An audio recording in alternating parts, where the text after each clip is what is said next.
Hello and welcome. As you probably already know, this is Alister Christie. Today we're going to have a look at the OnDrawColumnCell event of the TDBGrid component. So let's get into it. Let's start with our VCL forms application. And since we're demoing the DBGrid, let's add one to the form. And we'll also need a data source. And also some data which we'll get from a client dataset.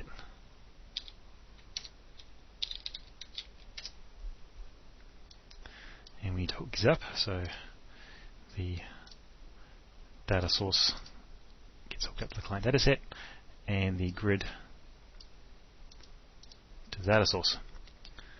Now, to get some data, we'll just go into the file name property of the client dataset, and in program files, common files, code gear shared data, I'm going to grab the BioLife table and set active to true.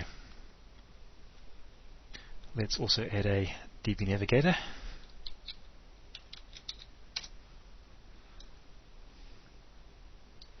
and hook that up to the data source and position this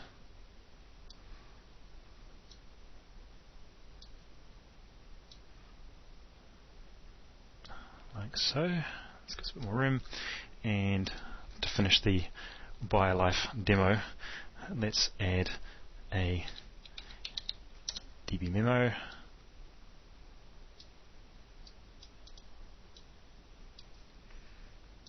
and a DB image.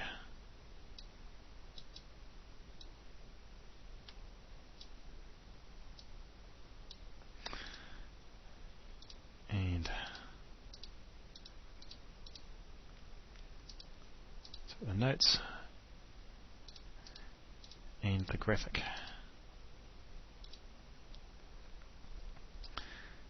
And what I'm going to do is I'm just going to quickly set the anchors on this so that it sizes nicely. And the left and right,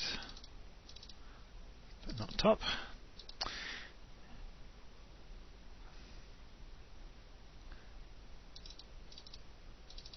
And we'll keep this in the bottom right hand corner. Oops. Okay.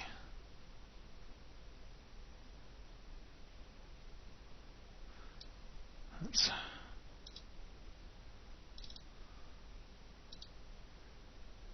add all the fields, get rid of the graphic, the notes, and we don't care about inches.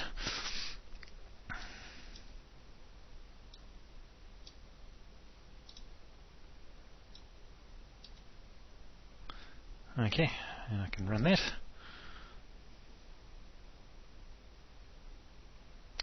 And we have our standard BioLife example.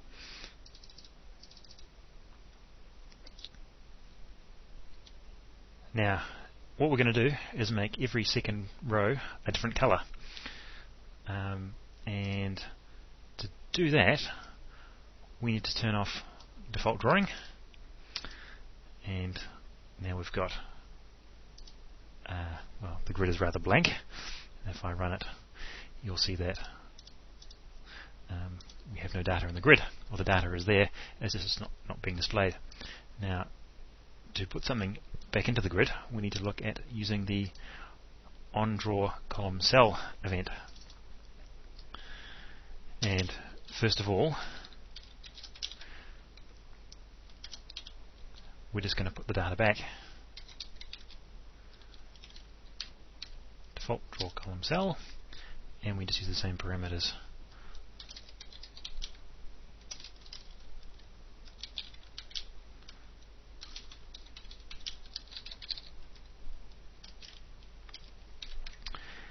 And if we now run that, we've got our grid back. Now,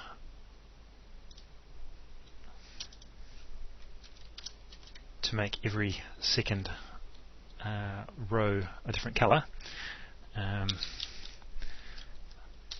we'll look at the client dataset and it's client dataset 1 dot rec number 1 2 equals 0, and I'll just put some brackets around that to make that a bit clearer. Then if that's the case, DBGrid1 dot canvas dot brush dot color,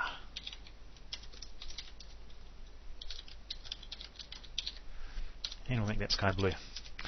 And so we just, if it's an even numbered row, we make the row sky blue. So let's run that, and it hasn't indeed worked, but we've lost our selection. And the easiest way I can think of to bring that back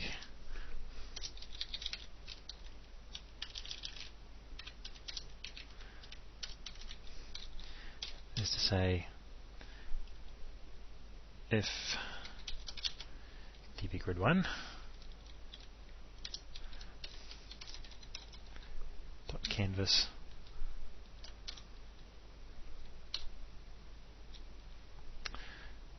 dot brush dot color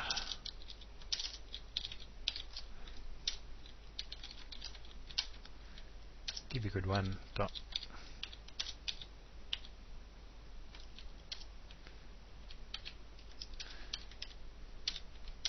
so if it's default, if the cell is already the default color, we'll set it to sky blue.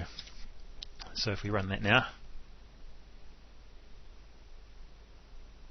we'll see that we've now got our selection on the rows that we've coloured blue.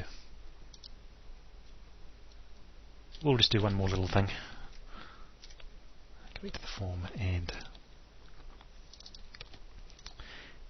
add all the fields to that. And we'll say,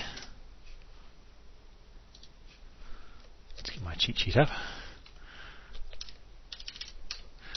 If the client dataset 1 length in centimeters is greater than 100,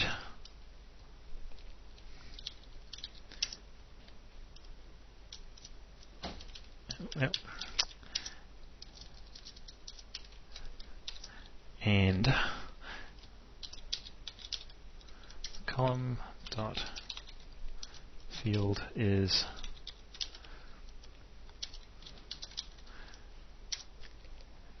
client dataset length in centimeters, then DBGrid1 dot canvas dot font dot style equals same thing again, plus bold.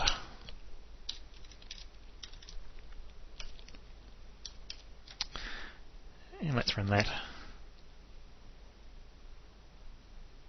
And there we have stuff over 100 centimeters is bolded. And that's probably all you need to know about changing the colors and stuff on a DBGrid. So we wrote the standard Delphi BioLife example, which has been around since Delphi 1, which took us the first 3 minutes. We then looked at altering the appearance of the DBGrid using the OnDrawColumnCell event. In our example, we just used alternating colours for the grid, but we could have been a lot smarter and varied the row colour depending on the length of the fish. The longer the fish, the redder the row, or green for positive numbers, red for negative, or blue for managers, green for architects, yellow for testers, or whatever is appropriate for your data. There are, of course, much more sophisticated things that can be done, but I'm trying to keep these videos under 10 minutes, and with that, I hope you've got some useful ideas from this video, and this is me, Alister Christie, signing off.